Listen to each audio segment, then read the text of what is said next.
Writing pad पे जो लकीरें आ जाती है ना, उनसे ये पता चल सकता है कि इसके ऊपर वाले पेज पे क्या लिखा हुआ था। ये देखो, वी लिखा हुआ है, बाकी तो कुछ पता नहीं चल रहा है। लेकिन सर इससे हमें क्या फायदा होगा? तो अगर हम ये मान के चलें कि डॉक्टर ने इसमें कोई मेडिसिन लिख के दी है, तो एक तो हमें दवाई का नाम पता चल जाएगा, और फिर हम ये ढूंढने की कोशिश करेंगे कि उन लोगों ने ये दवाई कहाँ से खरीदी है। Yes sir. अब इस पूरी क्लिनिक में जब दूसरा कोई सबूत है ही नहीं, तो हमें इसी से काम चलाना पड़ेगा। काम चलेगा या नहीं ये तो डॉक्टर सालुंके ही बताएंगे, क्योंकि इसमें जो कुछ भी लिखा है बहुत हल्का है। देखो। हाँ, कुछ समझ में नहीं आ रहा सर। इसे लेजर कैमरा से देखना पड़ेगा।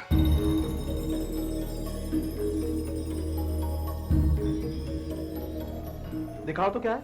कुछ समझ में नहीं आ रहा है सर, क्या लिखा हुआ है? इसे हम लेजर इंप्रेशन लिफ्टिंग डिवाइस पे लगा के देखते हैं। ये लेजर कैमरा है, इसकी बीम इस पेपर को ऊपर से स्कैन करेगी और फिर बाद में हम इस पेपर को नीचे से स्कैन करेंगे इस एंगल पर। इस पेपर पे जहां कहीं भी उतार चढ़ाव होंगे वो उस कंप्यूटर पे रिकॉर्ड हो जाएगा, और फिर ऊपर वाली और नीचे वाली इमेज को जब हम मिला के देखेंगे तो हमें पता चल जाएगा कि इस पेपर पे क्या लिखा हुआ है। अब इस डिवाइस को ऑन करता हूं।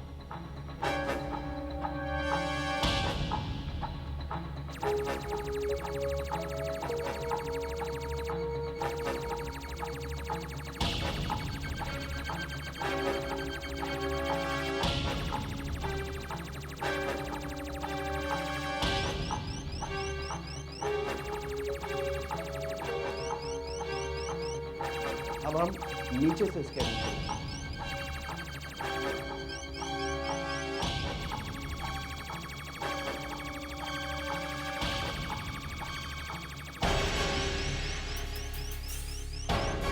ये देखिए, वेरोक्सिन 50 mg। इसके ऊपर वाले कागज पर वेरोक्सिन लिखा हुआ था।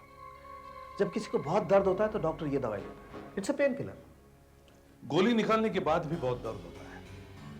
उन लोगों ने रात को ही दवाई खरीदने की कोशिश की होगी। अभिजीत सर, एक काम करो, उस क्लिनिक के आसपास जितनी भी दवाई की दुकानें हैं जो रात भर खुली रहती है, उनका पता करो। सर उस क्लिनिक के कंपाउंडर को हम अपने साथ लेकर आए हैं। लेके आओ। Yes sir. उस कंपाउंडर को बहुत कुछ मालूम होगा। सर भाई, आपके क्लिनिक के आसपास कितनी दवाई की दुकानें हैं जो रात भर खुली रहती हैं? एक दुकान है सर, चेतन मेडिकल स्टोर। चेतन मेडिकल स्टोर्स।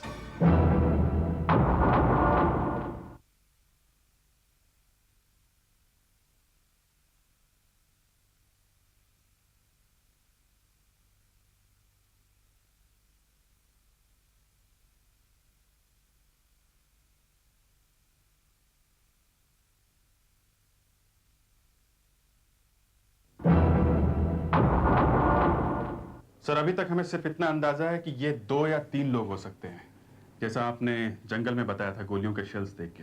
हाँ, फिर? सर जंगल से ये लोग सरला क्लिनिक में गए, वहां पे डॉक्टर को मारा, और वहां से चेतन केमिस्ट के पास गए होंगे, करेक्ट? Yes sir. अब सर जिसे गोली लगी है वो तो गया नहीं होगा केमिस्ट की दुकान पे। ये दूसरा या बाकी दूसरे दोनों ये गए होंगे। सर उस दुकान से हमें उनके हुलिया के बारे में पता चल सकता है, और ये भी पता चल सकता है कि कितने लोग थे, और वहां से वो लोग कहां गए होंगे शायद ये भी पता चल जाए। Correct. So you better start moving. जल्दी से जल्दी जाके इंक्वायरी शुरू करो, कहीं वो लोग ज्यादा दूर जाने ना पाए। Yes sir. मूव। अब देखिए रमन साहब, ये वो जंगल है, समर जंगल, जहां हमें सुभाष की लाश मिली थी, मुंबई से 15 किलोमीटर की दूरी पर। और ये जो बड़ी लाइन है वो मुंबई से 48 किलोमीटर की दूरी पर है। सर हमें सुभाष की लाश यहाँ मिली है, मुंबई से 15 किलोमीटर दूर।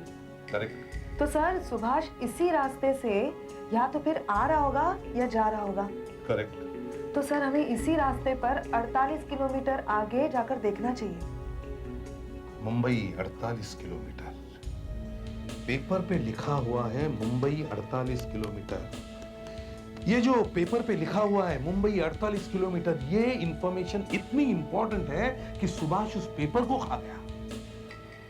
ऐसे क्या हो सकता है ये मुंबई 48 किलोमीटर? इसका एक ही मतलब है कि मुंबई से 48 किलोमीटर पे कुछ होने वाला है। क्या? ये वही लोग होंगे, वो टेररिस्ट जिनके पीछे सुभाष लगा हुआ था। या तो ये वहां मिलेंगे या वहां कुछ गड़बड़ करेंगे। हो सकता है और नहीं भी हो सकता है। आपका अंदाजा क्या है? मेरा अंदाजा यह है कि इस रास्ते पर सुभाष ने वो चीज जरूर छुपाई होगी जिसके पीछे वो लोग पड़े हुए हैं। You mean that list? Correct, वो लिस्ट।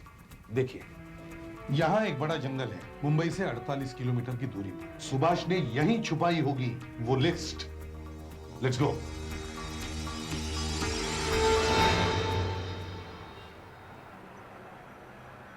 ये रहा। सुनिए, परसों सारी रात आपकी दुकान खुली हुई थी क्या? जी हाँ, हमारी दुकान तो हर रात खुली रहती है, डे एंड नाइट है। आपके यहाँ से परसों किसी ने ये दवाई खरीदी थी? वेरोक्सिन? जी, मैं तो रात को दुकान पर होता नहीं हूँ, लड़का होता है, उसे ही मालूम होगा। लड़का कहाँ है? वो अंदर सो रहा है, उठाऊँ उसे? हाँ, जरा 2 मिनट के लिए प्लीज। अच्छा।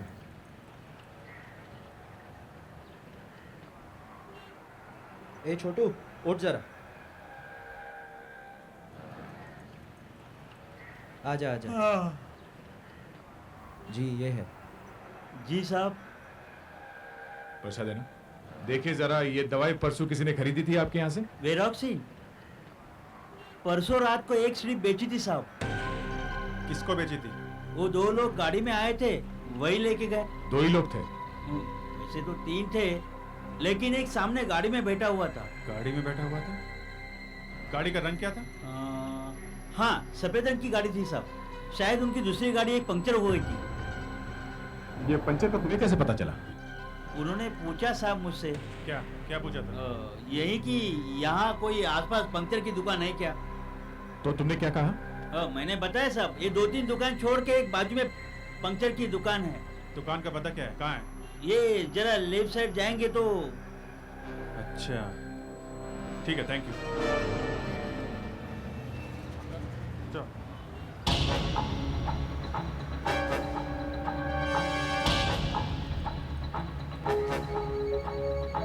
अरे सुनो। हाँ? परसों देर रात यहाँ पे कोई सफेद गाड़ी आई थी पंचर ठीक करवाने के लिए? नहीं, परसों रात कोई नहीं आया था यहाँ। परसों पूरी रात कोई नहीं आया था। ना घबरा क्यों रहा है? हाँ?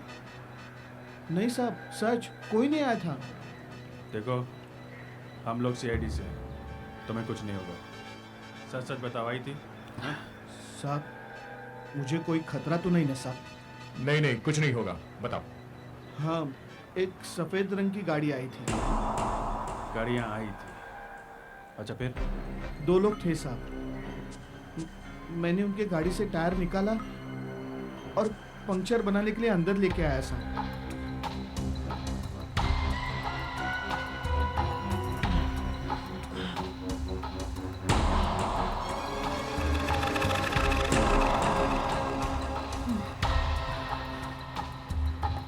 क्या हुआ? कुछ नहीं साहब। अरे तो जल्दी करने की देर तो लग रही है। वो ट्यूब फट गई है, बदलनी पड़ेगी। हाँ तो बदल देना फटाफट। हाँ साहब। ट्यूब कैसे फट गई यार? ऐसा क्या लग गया? बॉस में गोली? नहीं साहब, कीला लग गया साहब। तो जल्दी करना यार।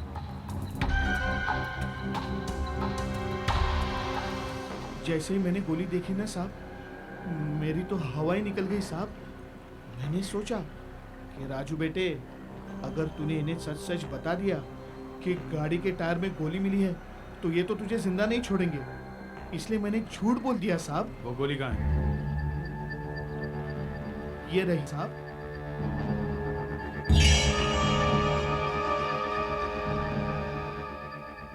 तुमने टायर गाड़ी के डिक्की में से निकाला था? हाँ साहब। तो फिर गाड़ी का नंबर प्लेट भी देखा होगा? हाँ साहब। नंबर याद है? हाँ साहब, ये नंबर तो मैं कभी भी नहीं भूल सकता साहब। गाड़ी का नंबर था MH018838। अंधे को क्या चाहिए? एक हाँ या तो 2 मिल गए। कमाल हो गया, गाड़ी का नंबर भी मिल गया। एसीपी साहब को बता देता हूँ।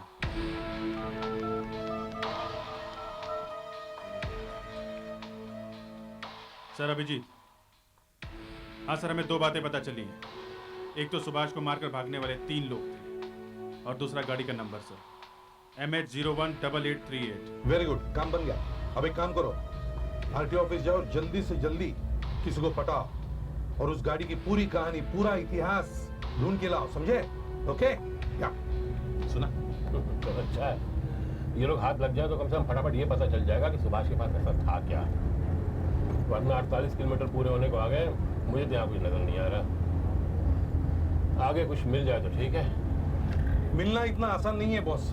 यहाँ आसपास सारा जंगल है और अगर वो चीज छोटी है या पेपर छोटा है तो उसे ढूंढते ढूंढते महीने निकल जाएंगे।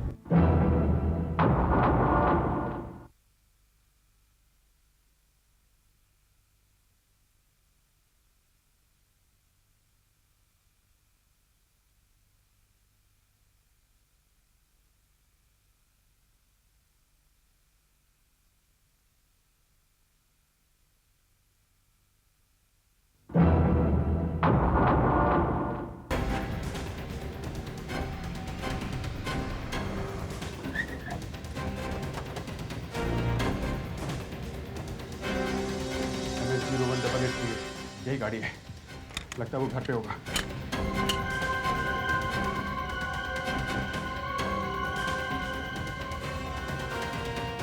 गोकुल कहाँ है? वो सुबह सुबह कहीं चला गया है। कहाँ गया? पता नहीं मुझे। कहीं वो अंदर तो नहीं है? आप देख लीजिए ना, मैं सच सच कहता हूँ। ये गाड़ी किसकी है? गोकुल की है ना? हाँ। आज वो अपनी गाड़ी लेकर नहीं गया? नहीं। क्यों? मुझे पता नहीं है। सीधे सीधे जवाब क्यों नहीं देते हैं आप? हैं? मैं सच सच बता रहा हूँ। सच बता रहे हैं? हाँ। हैं?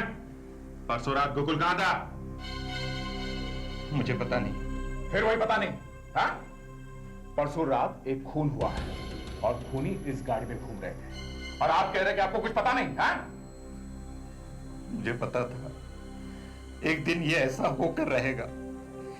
1 साल पहले मैंने उसके पास पिस्तौल देखी, तभी मैं जान गया पुलिस ढूंढते ढूंढते मेरे घर तक पहुंच जाएगी।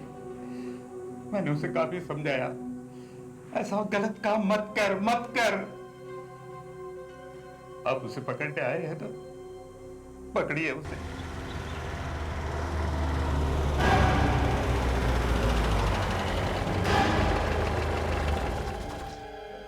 ये तो रामू की गाड़ी है। कुल आ गया। ये क्या कर रहे हैं आप क्या कर रहे हैं? ऐसा नहीं कीजिए, ऐसा नहीं कीजिए।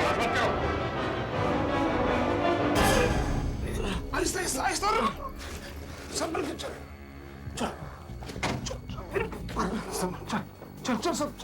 चल ना यार।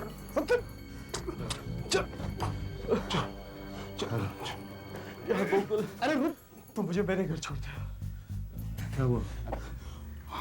पत्थर तो यार देख, मैं थोड़ी सी पी लूंगा ना, मुझे आराम मिलेगा।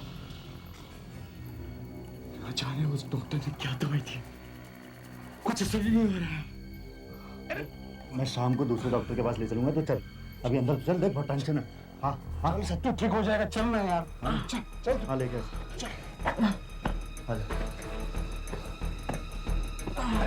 संभल सकते हो। जाओ। हिला नहीं, भाने।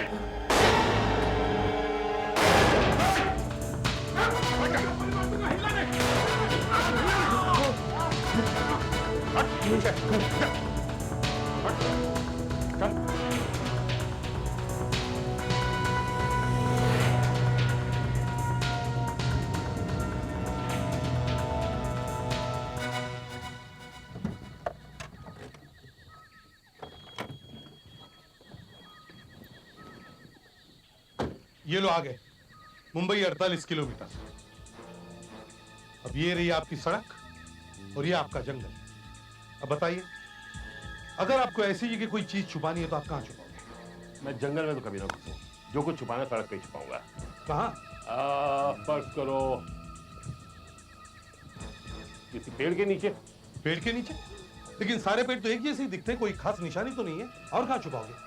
और किसी पत्थर के नीचे। पत्थर के नीचे? हाँ, पत्थर के नीचे। तो पत्थर भी तो सारे एक जैसे ही दिख रहे हैं। सिर्फ ये एक पत्थर।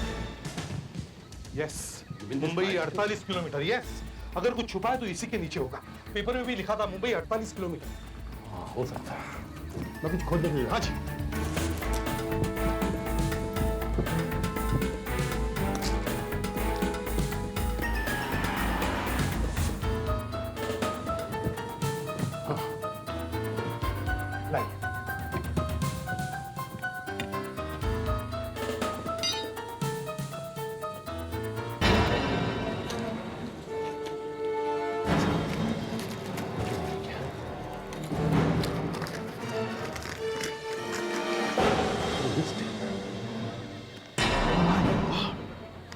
ये तो देश के बड़े बड़े लोगों के नाम है। ये देश के दुश्मन हैं, धोखा दे रहे हैं, आतंकवादियों के हाथों देश को बेच रहे हैं।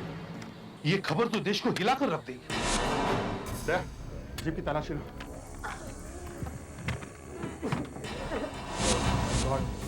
यहाँ किसी की लाश है। लाश है? हाँ। हिलाने। मैंने कहा था तूने सब कुछ छोड़ दिया है, मगर तू नहीं सुधरेगा, तू कभी नहीं सुधरेगा। किसकी लाश है ये? हैं? किसकी लाश है ये? हमें नहीं मालूम साहब। नहीं मालूम? नहीं, हमें नहीं मालूम। नहीं मालूम? नहीं मालूम साहब। बताओ। सब गोली में चला सब बता दो साहब।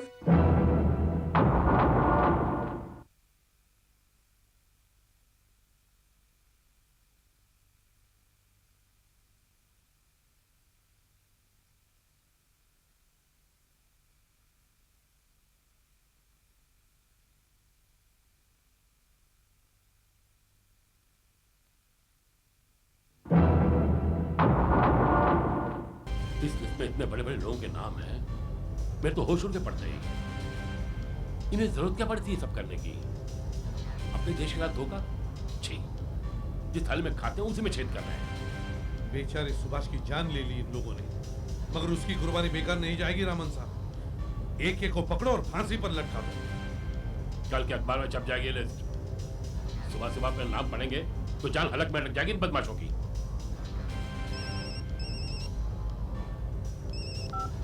हेलो दया। सर, हमने 3 लोगों को पकड़ा है। हाँ सर, ये वही लोग हैं जिन्होंने सुभाष को मारा और उनकी गाड़ी में से एक लाश भी मिली है। क्या? एक और लाश? हाँ सर, लाश। किसकी है? सर, ये लाश इंटेलिजेंस ऑफिसर रमन कपूर की है सर। क्या? हाँ सर, वही ऑफिसर जो दिल्ली से आने वाला था। तो फिर ये यू फोन मत करो। सर, जो आदमी आपके साथ है वो इन लोगों का साथी है और बहुत ही खतरनाक है sir. Close the phone please. Sir, hello hello hello sir. क्या हुआ? फोन कट गया। लगता है उस नकली रमन कपूर को पता चल गया है कि हम लोग उसकी सच्चाई जान चुके हैं। इसका मतलब एसीपी साहब की जान खतरे में है। तो तुम्हें पता चल गया है कि मैं रमन नहीं हूँ और ना ही मैं इस वक्त आईबी ऑफिसर हूँ। इसलिए कि जानते मैंने कितना बड़ा खतरा मोल लिया, अपने आप को सीआईडी के हाथों बता लिया। लेकिन तुम्हें पता नहीं चला ना कि मैं आईबी ऑफिसर नहीं हूँ। I should have checked. पिछली बार जब हम मिले थे तब तो तुम आईबी ऑफिसर थे। हाँ, मैं आईबी ऑफिसर था, लेकिन मुझे निकाल दिया गया। मुझ पे इल्जाम लगाया गया कि मैं पैसे खाता हूँ। अरे भाई, खाता हूँ ना। सुभाष की मौत की कीमत तुझे चुकानी पड़ेगी। सुभाष बेवकूफ था वो। हाँ, मगर था बहादुर। इतना तड़पाया उसे, इतना तड़पाया, लेकिन उसे जबान नहीं खोली अपनी, कुछ नहीं बताया मैं। फिर हमें इन्फॉर्मेशन मिली कि दिल्ली से रमन नाम का एक अफसर आ रहा है। मैंने उसकी जगह ले ली और असली रमन वहाँ जीप में सो रहा है, हमेशा के लिए। तू भी सो जाएगा। पहले तू सोएगा। गाड़ी रोक, चल। नहीं रोकूंगा। गाड़ी रोक, नहीं तो गोली मार दूंगा। कुमार, चलाओ गोली, चला। चल, पागल हो गया क्या? चलाओ गोली। चल, मैं तो मर जाऊंगा, लेकिन तुम भी मेरे साथ मरोगे। फिर कब कर? मैं स्पीड और बढ़ाऊंगा। गाड़ी रोक, कम ऑन, शूट मी। गाड़ी रोक। फिर कब कर?